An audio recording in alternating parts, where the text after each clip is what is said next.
a warm welcome to the session. I'm Rashmi from Great HR and today's moderator of the session. As you all know, today is the 26th expert webinar Parichay session, and also the topic is all about people, process, and culture, the core integration. While we talk about this, let's do a little bit of housekeeping on how the session goes on and then dive into our topic today. You might be wondering, Rashmi, how the session goes on. What if I miss out on any part of your today's session? Not to worry at all.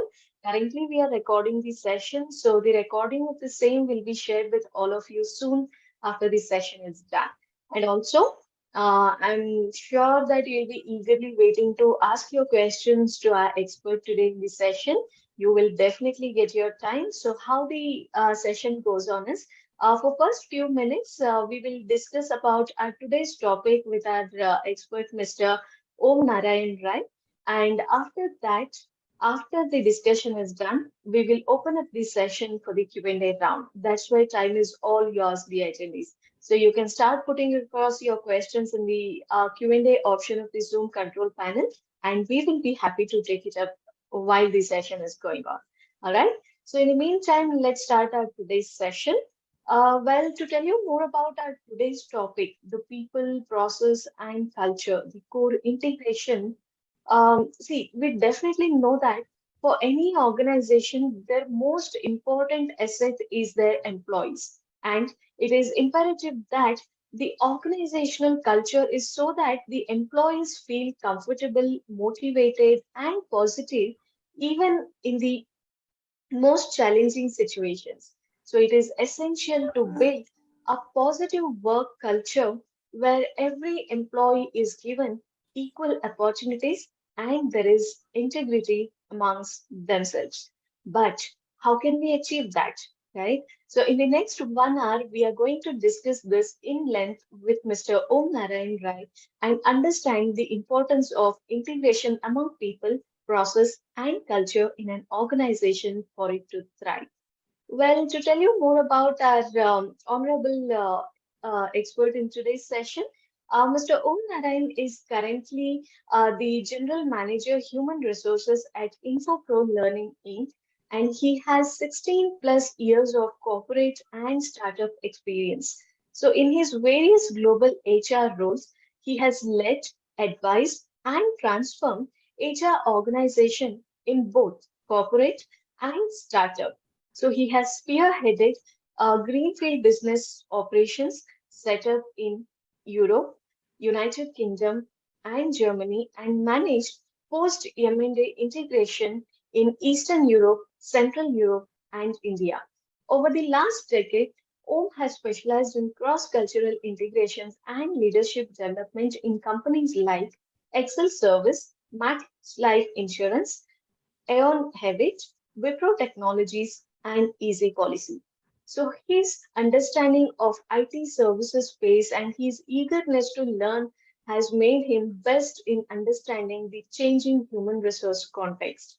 He has also helped many of his business leaders in achieving their business goals, advising and supporting on people aspect like succession, engagement, skilling, and mentoring. So, sir, we are delighted to have you in the session. Once again, welcome to the session.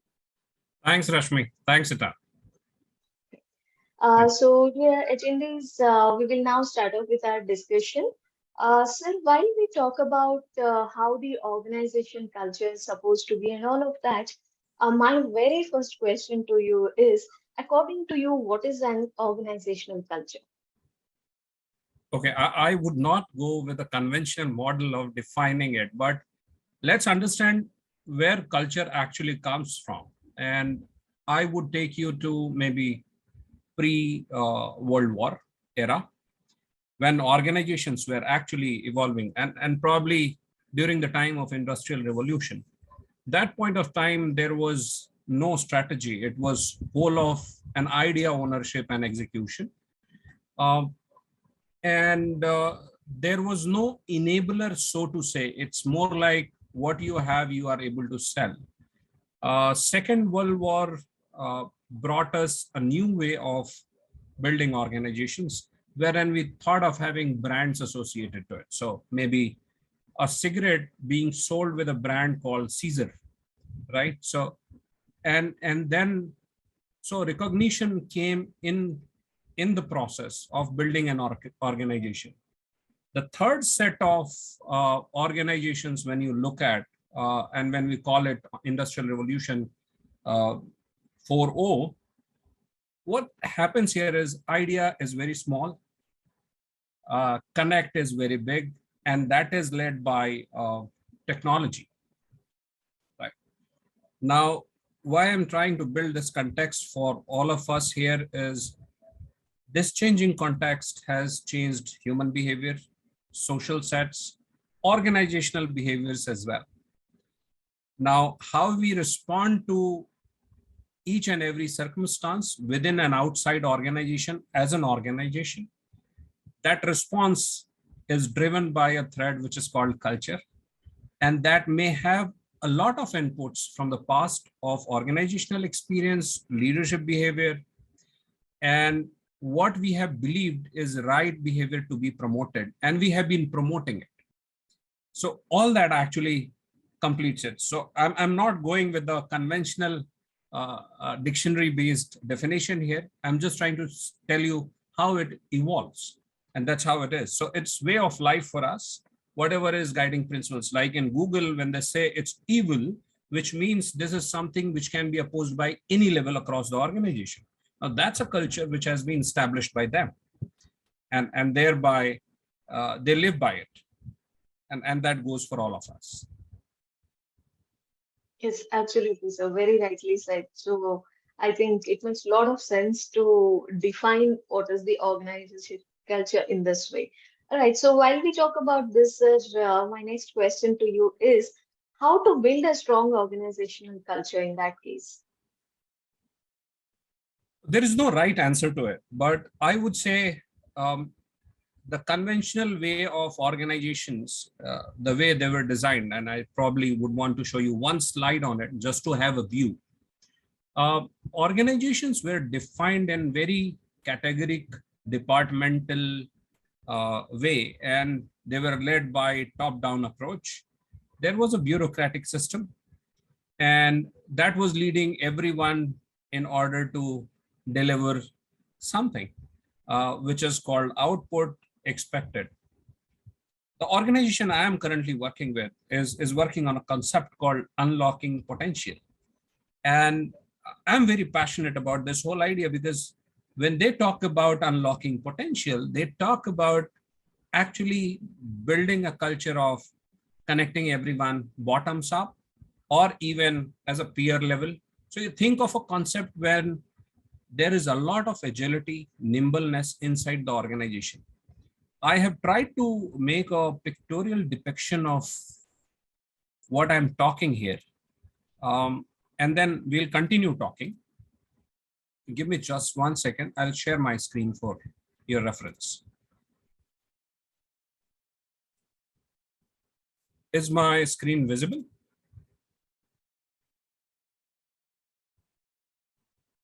Yes, sir, it is. It is. Yes. So this is what I'm trying to refer here.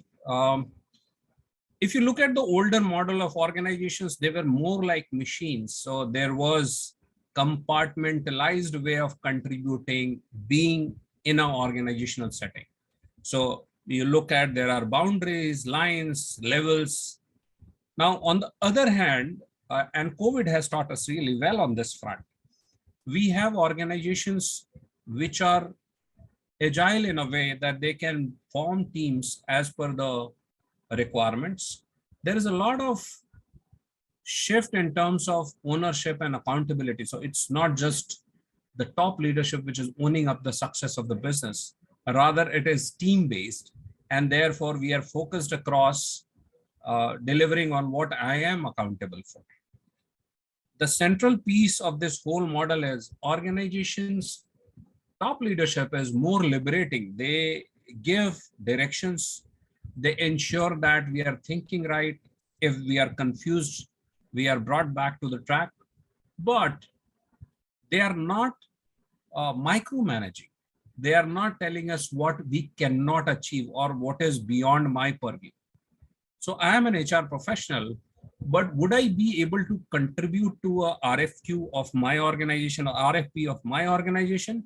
My answer is yes. From the perspective of an HR, how do I see my organization might be insightful and intriguing for a customer? So it has to be integrated in such a way that it is connecting people for their collaborations, building outputs, and this all can be done through technological interventions. Did I somewhere touched upon what you were asking for?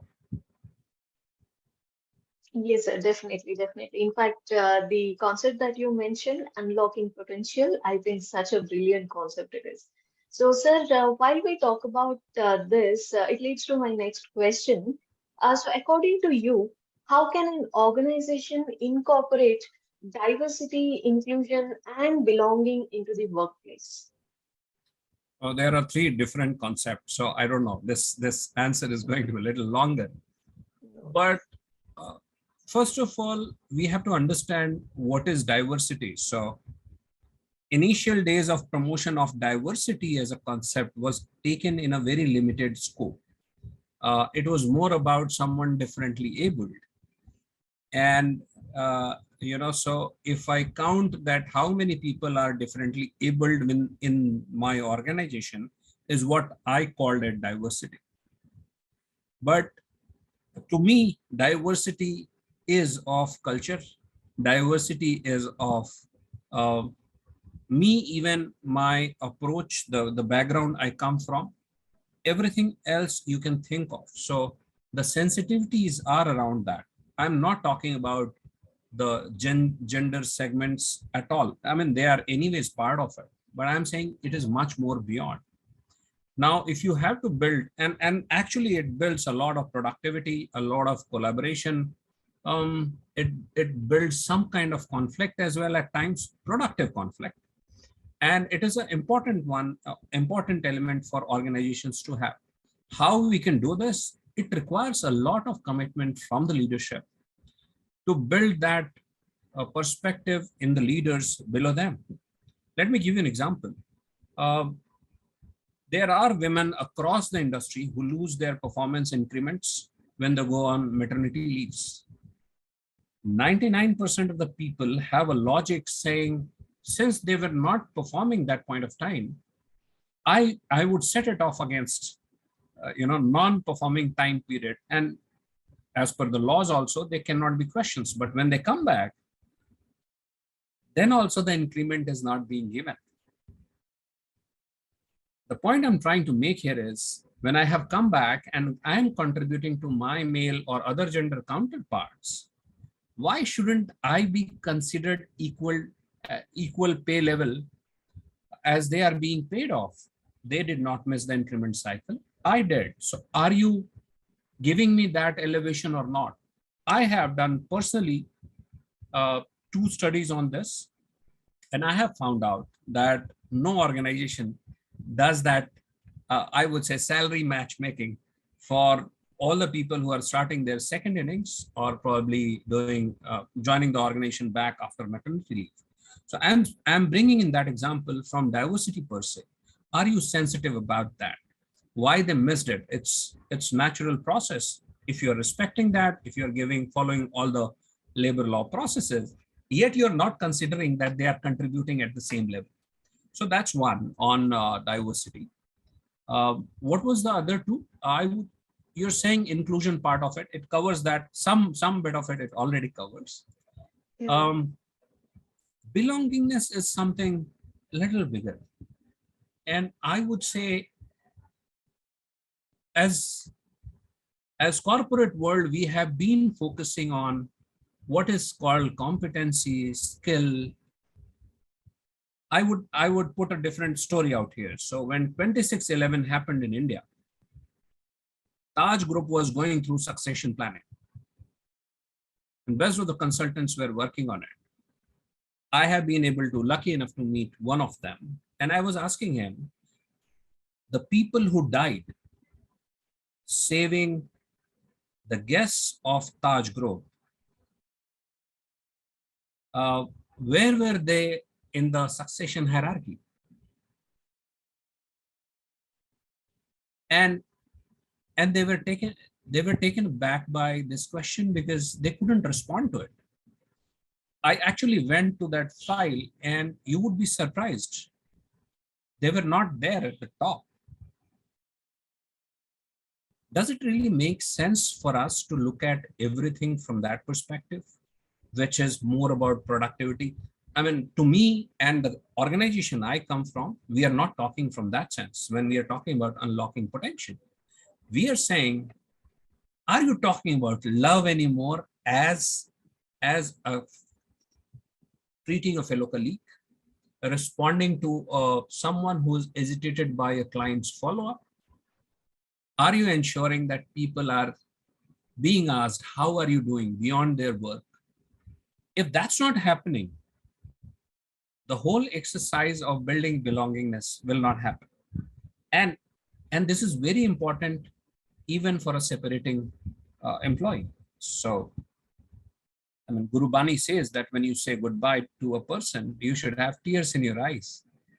Probably somewhere organizations have been missing on this part, and that's where the struggle is. So I would say, look around, figure out the threads of how the love quotient is being imbibed into your cultural threads. Belongingness will be part of it. Definitely. So very well. Like I mean to say, like you have put it so beautifully, and it is so elaborated that I think everyone agrees with this now. Especially the case study about the maternity leave aspect or the Taj studies that the questions you asked there.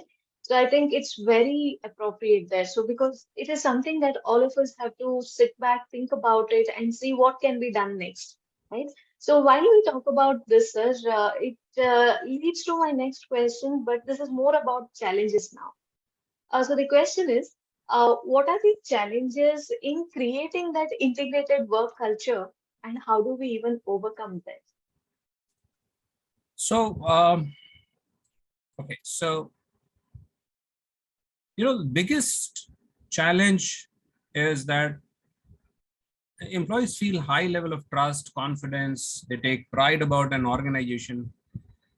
But the problem happens when they are not able to build a connection to organizational culture, right? And there are many reasons for it. It's not only about how they are being treated by someone.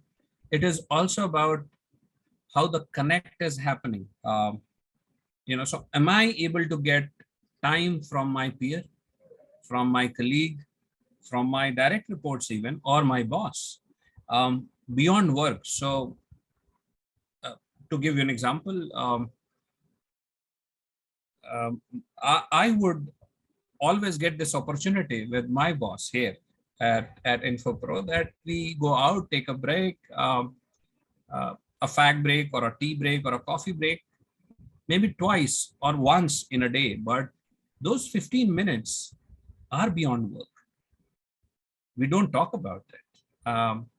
It's more about, probably my writing passion, probably him being health freak, and similar to the same, it goes down to my team as well. So that's the first level of challenge.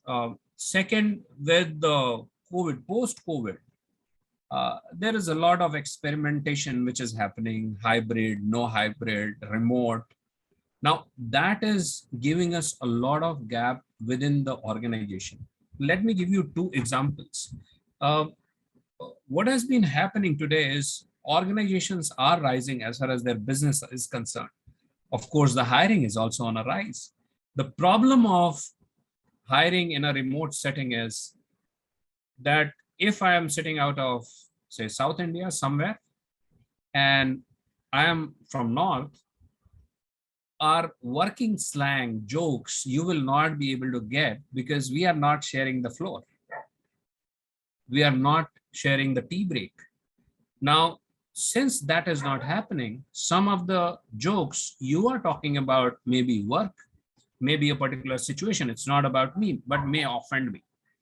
That's that's one side of it. And since these connects are not happening, uh, integrating each other. So this is people integration that is not happening. The second part is that organizations, from leaders' perspective, they have a good vision, but they are not leading by example on picking up some of the threads. If I look at industry, so to say, saying that this is how we are going to use technology for connecting people and give them a personalized feeling, because everything is there. And since connect is so, people are so overwhelmed by so many meetings, we have stopped calling people on team and asking them, how are you doing? I just call you to check on your well-being. So uh, I would say online fatigue is also another level of challenge.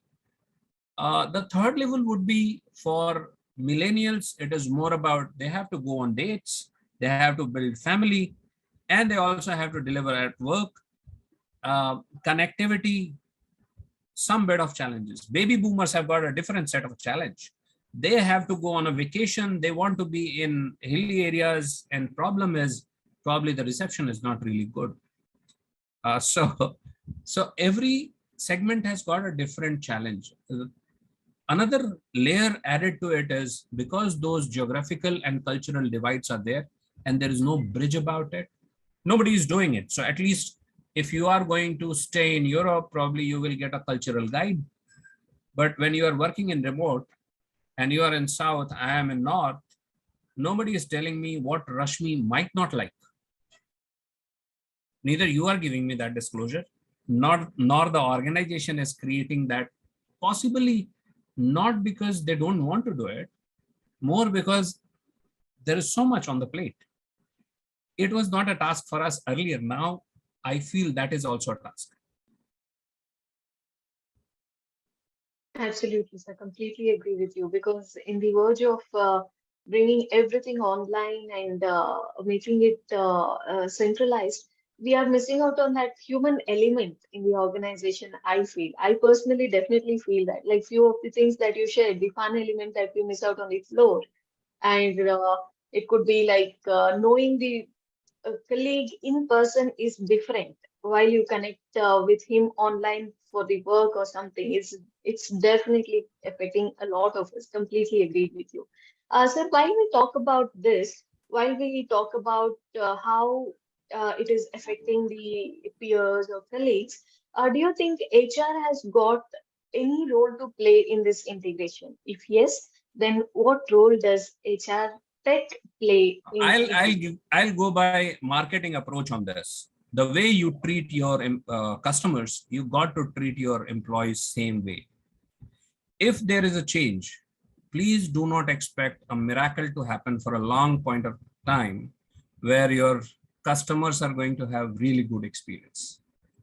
They cannot. So if you are using technology for better customer experience, please use technology for better employee experience. Now, having said that, um, with hyper activities, with spur of the moment information availability, the expectations are on a rise everywhere. As customers, I also feel the same. And to me, an employee is a customer. Their feeling is I should also have better customized experience within the organization as well. The point I'm trying to make here is whether it is about a salary slip, whether it is about performance appraisal, whether about taking any benefit of the organization, as long as it is transactional, human interventions are actually deterring the experience of an individual. I can pay, get benefit of getting a ration from online. I mean, maybe Blinkit gives me in 10 minutes. Uh, it's that age wherein you want an employee to write an email and thereby you will figure out time, and then respond to it. It's a contradiction between the kind of social life I'm living, the kind of life I'm living inside the organization. So I see that HR has a lot of role in terms of adopting new processes, building automations. I'm not looking at, CHROs going to CEOs and asking them for more funds to buy new softwares. I'm looking at whatever is freely available, maybe SharePoint-based websites, forms that can be utilized to give instantaneous approvals, informations, all good. So unless we start doing it as a function, we start giving that experience to our colleagues, they are not going to think about some innovation for giving better experience to our customers. That's how it is. Very well put it across, sir. Thank you so much for this insight. So also, sir, due to pandemic, we have realized couple of things in the organization. So the most popular one is employee engagement and satisfaction, right? So now my question is towards that. So according to you, how does an organizational culture impact an employee's engagement and satisfaction? We are going back to our first question maybe, but I wouldn't want to take it from cultural aspect per se. Of course, it is given, it drives that part. But I'm saying the dimension of employee engagement has changed a bit. Since we are doing all the communication, so look at remote working, we are doing all the communication, looking at each other right now. And if we do it all day long at intervals, in the end, what will happen? We have spoken so much that we don't even feel the need of checking on each other. How are you doing? That part is going to, is getting eliminated completely. That's one. Second, when this is happening, how are we ensuring that people feel connected to some of the activities? Our CEO came back to us, as an HR function, and he said that there should be some approach of a routinizing individual behavior during the day. What can we do? And one of my leaders is working on that front. But why I'm sharing it here,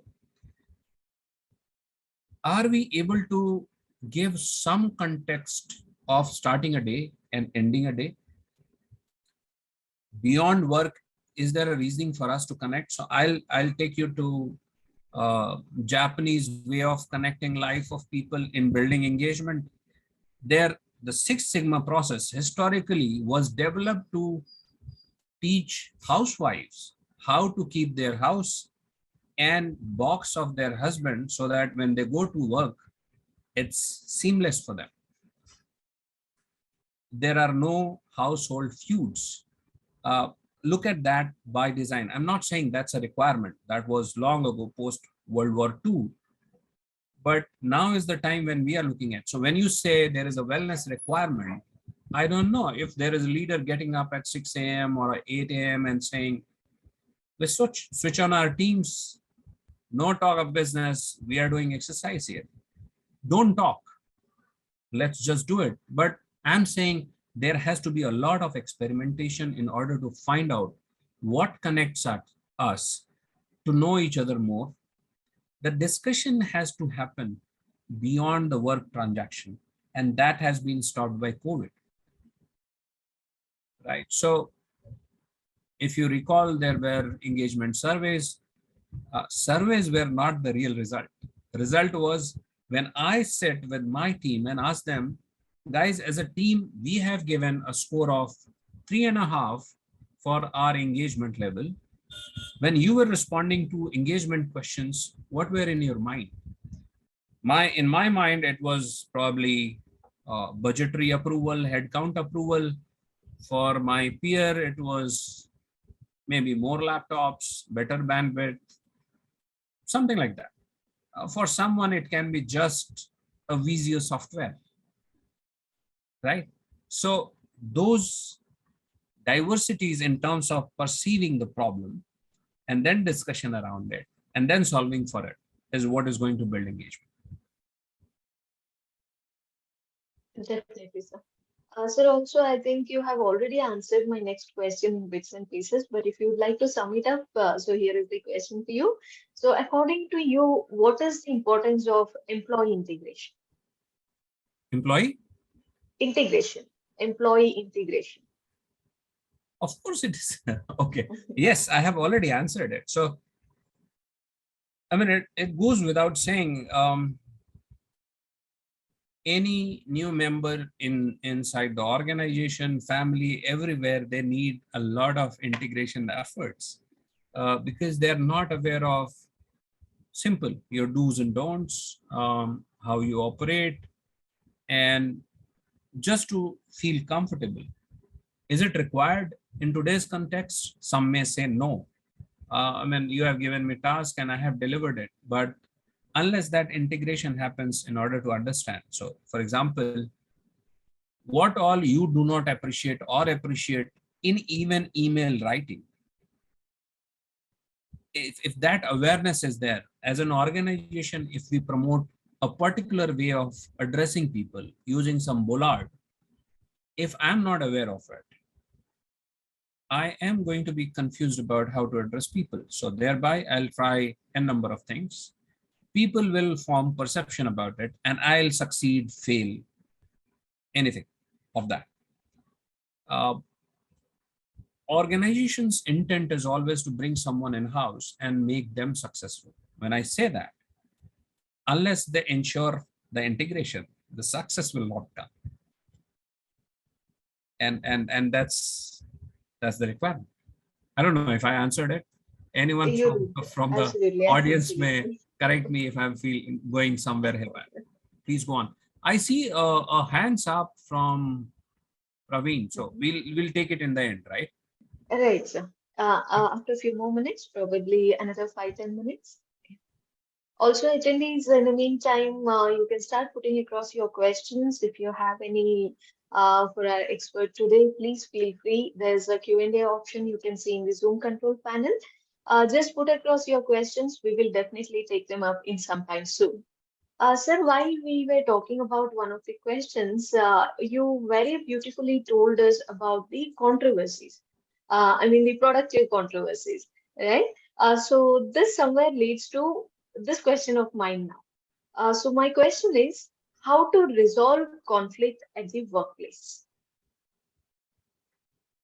And yeah, theoretically, there are so many theories about it. The best way is, first of all, we have to understand why the conflicts rise. And to my mind, the answer is very simple. As long as I'm not able to understand your perspective, there will be conflict. Vice versa. If I'm not able to get yours or you are not able to get mine, there will be conflict. The rest of it is, I would say, I would put to the corner of power politics if it is about top leadership. Otherwise, there is no confusion. Unless we are able to resolve those communication gaps or barriers. I was talking to a colleague today and I was referring to Ron Macmillan's two books, Crucial Conversation and Crucial Confrontations. And I was talking about simply because we put a very strong question without understanding perspective of someone in front of me, they come guarded around to safeguard themselves.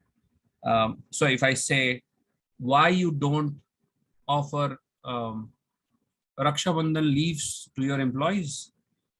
As an HR, so if you ask me this question, probably as an HR, I'll try to build a response to it, which is justified in my view, and actually more about pushing you back, right? If that's the approach, there will be conflict. The point I'm trying to make here is, you have a perspective in asking that question, putting a blame or observation. I need to understand that and respond to that. If the approach is there, we'll be able to solve for any conflict. Coming to the organizational context perspective,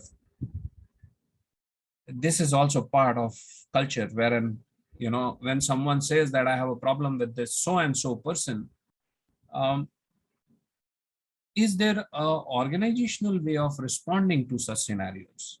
How my leaders respond, how my peers respond, as in saying, okay, I know half the story, you have said so, I heard you, I would not be able to comment unless I know the next part of it. So hang in there, I will come back to respond. That was. Sure, sir. Yeah. And also, sir, in the meantime, how to create an integrated work culture in a hybrid space? Sorry. The question is how to create an integrated work culture in a hybrid space. This is all an experiment right now. You are asking for something which is going to take some more time to get established. People are yet trying to figure out to be comfortable with hybrid work culture. Having said that, what is going to work out for any organization is openness about the experiments which are happening at this point of time, openness about listening to the challenges of people. So if you're asking me, okay, come to office 2 days, 3 days in a week, 1 day in a week, what kind of impact it is making on me if I have a challenge or I like it more and I want to enhance it? There would be people who would say, no, I don't like it at all, and remove it, vice versa. Or I would say, okay, there are some people who are saying make it bi-weekly or make it by fortnightly or by monthly, a number of options. Are you open enough to consolidate, take those feedbacks and see what are the themes which can be catered without impacting the business? And if that's so, voila, you got the solutions. So I would say integration is not about there is a formula. It will evolve because hybrid work culture is also getting evolved with the time. Organizations have to be open. HR fraternity has to be open in terms of listening to people and trying to accommodate as much as possible, business being the priority even then. Sure, sir. So with this, I'll just take up one last question from my end, and I think then we will move to our audience questions. So my last question to you is, sir, what are the benefits of cultural diversity at the workplace? I answered it in the beginning when you had asked diversity question. Cultural diversity brings a lot of new perspectives. So let me give you an example. So, um, you know, someone talking to someone from India, talking to someone in Europe, asking for help. How does it most likely looks like? I would say, where is so and so street, right?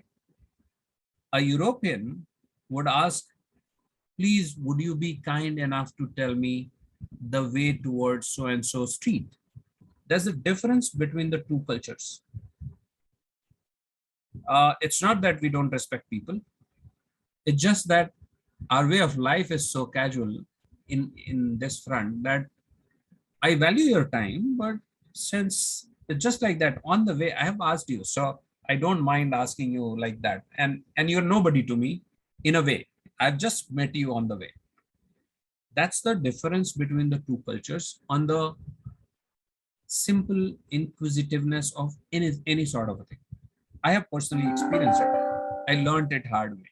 So someone told me that no, you have to say, please tell me this, or would you like to tell me this? That's the change which happened.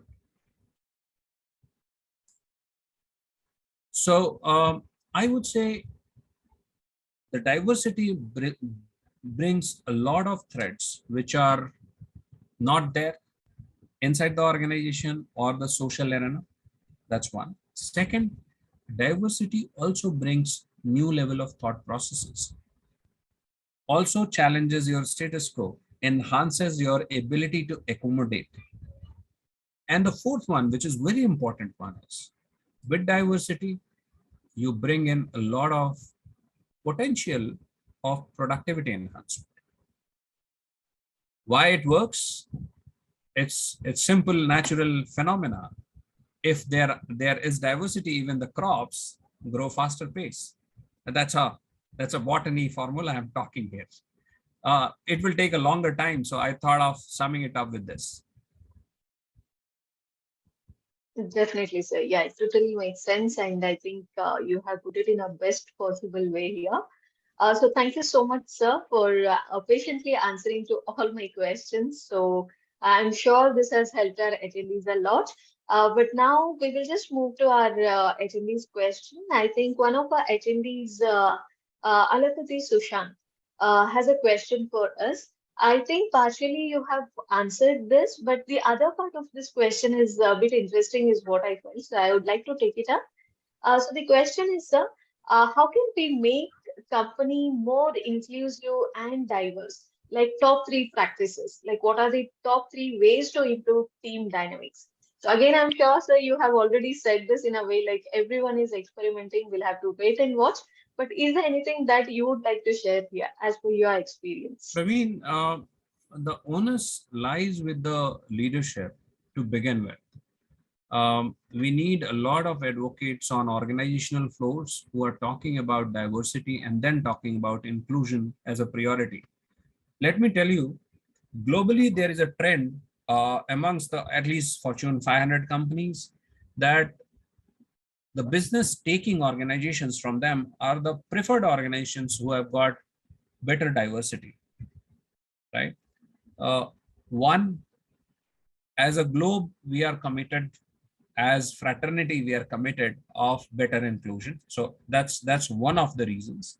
Second, there are scientific studies which actually suggest that productivity is really better. Sheep is really low. Uh, if if that's the case, who is going to build that case within the organization? The sponsors of the program, and they are going to be the leaders of the organization. So that's one. How to build this? First of all, you need to find sponsors, and you also need to find programs wherein there is an organizational take on saying, okay, for example, at mid management level, this is the percentage of hire which is going to be from diverse background. I don't want to cut it into gender or physical disability pieces. It can be anything. So you decide from your perspective that how diverse you would want to be. That's one. Second, what was the second part of the question? The top three practices to improve the team dynamics. Any three ways? So, Praveen, there are different ways and means of enhancing this. But I would say number one wins the thumbs up approach, which actually creates a platform for a team where they can be converted into kids. I'm sorry, it's a laughable answer, but hear me out very clearly. If there is a program which is designed by the organization, maybe L&D or a facilitator of your own, who are able to convert these adults of the teams into kids for a period of time, enjoy their time together, you'll be able to see the dynamics of the team will enhance multifold. I'm not saying 100 times, more than that. The real results. Second, there has to be a recurrence of it. There are multiple programs which are brought into to build the team dynamics. Um, this is the best one I have seen so far and has been working phenomenally. I don't know how the nomenclature works, but Theatrix' way of connecting people at one platform actually builds a lot of dynamics because people rarely know about some aspects of personality of their colleagues, right? And Theatrix brings it all out.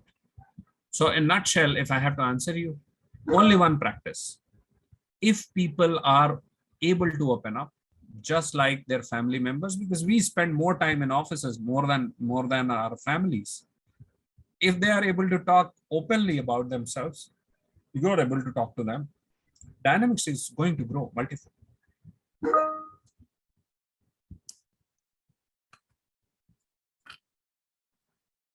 Yeah, I'm done. All right, all right. So thank you so much. I think all of us completely agree with this because we have also seen the results in the uh, similar steps. Okay. So meantime, sir, I can see Mr. Praveen Jain has raised the hand. So Praveen, you can unmute yourself and ask your question if you have any for us. Okay, that was Sushant's question. Yes, allopathy Sushant, Sushant. I don't know if I have been able to answer exactly, but I felt this was one aspect which most of us are missing. Praveen, are you there?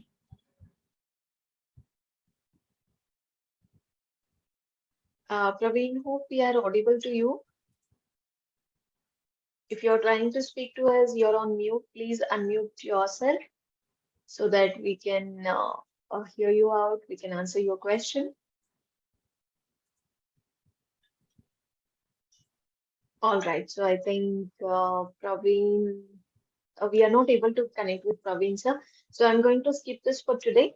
So I think with this, we are done with. I will just share two of the things. Maybe Alapati Sushant can benefit from it. So since I Sure, have sure. did this, Yeah, sure. give me just 1 second. Okay.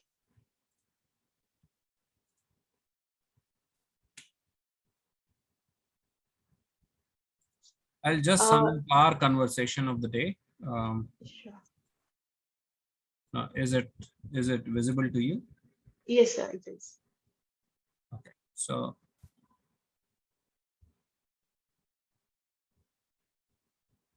you look at it where we are today. Globally, people are so confused. This is 2017. People were talking about HR was talking about, AI automation is going to help us. Globe was talking at me. It means business people were talking that, not so much, not even 50% of them.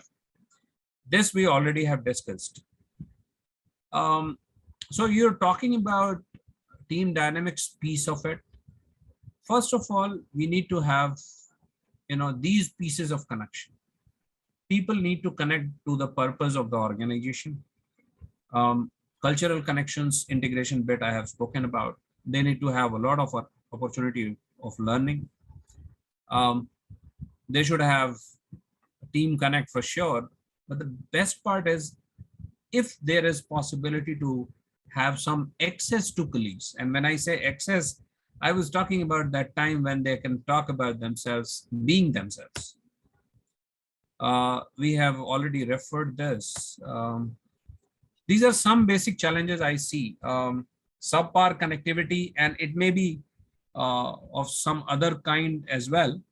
Well-being of every context and connect, which has not been happening beyond a level. What we got to do. So, Sushant, here is what I'm saying.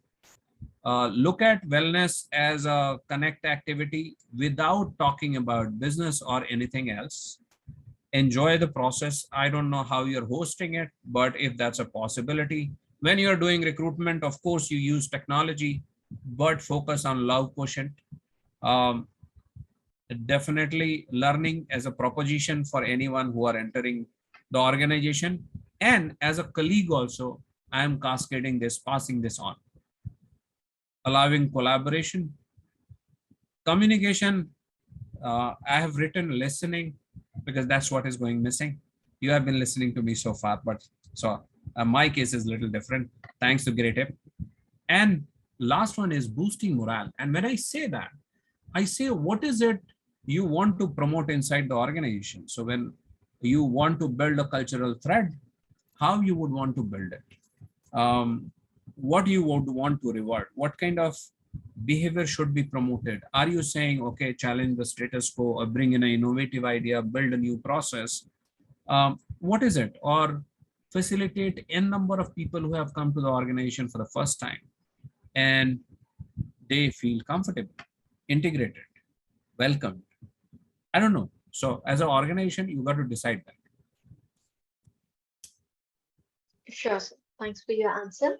And also, sir, I think Praveen could not unmute himself. So I think he has posted the question for us here. So Praveen's question is, how can we deal with bypassing culture in an organization? How can we deal with? Bypassing culture. Praveen, uh, there is no straight answer to it. It's about, okay, so let's build a relationship here. So like I report to Praveen, and someone has bypassed me, something I am responsible to has bypassed me and taken permission from Praveen. Praveen, is my understanding correct to your problem? That's what you're asking? Or is it something else? It's yes, the same. Okay, so bingo, I'm there.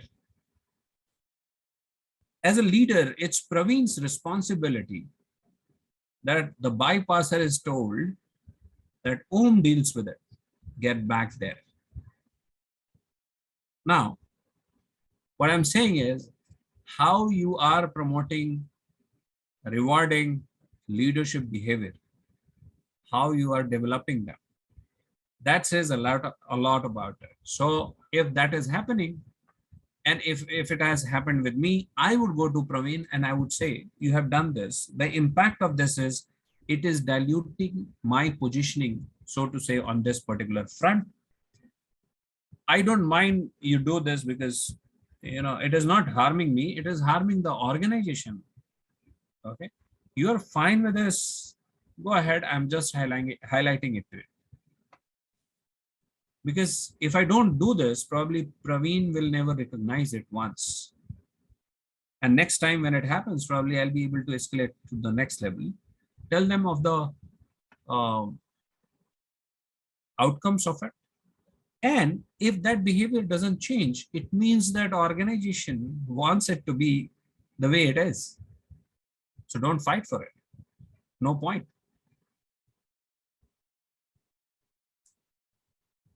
Praveen, did I answer your question or confused you a bit? Yes. Okay, thanks, Praveen. Yeah. Thanks for your response, Praveen. And also, sir, thank you so much for answering the question in the brilliant way. And, sir, I think this takes us to the end of our session. But before that, dear attendees, if you have any questions post the session, you can always reach out to us at our Great Right community. Here is the link. So what is Great Right? Basically, it is initiative Great HR.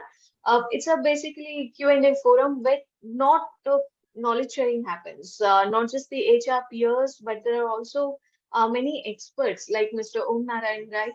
As an expert panel there who will be answering your questions. So if you have any questions, anything related to the industry, please feel free to put it across there. All right, so here is the link. So you can always explore this. So on this note, I think it's now time to conclude our session.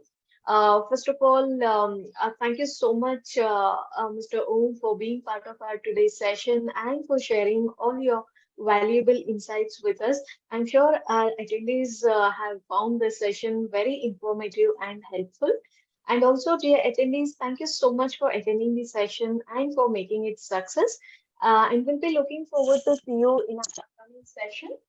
In the meantime, if you have any queries about our session, please feel free to write back to us on the email ID you can see there over the screen. The email ID is rakigautam@greatedge.com. All right, and also you'll be soon receiving the recording of today's session, so not to worry at all about missing out on any part of our today's session. So on this note, I'm going to end this session now. Thank you. Thank you all. Thanks, Atan.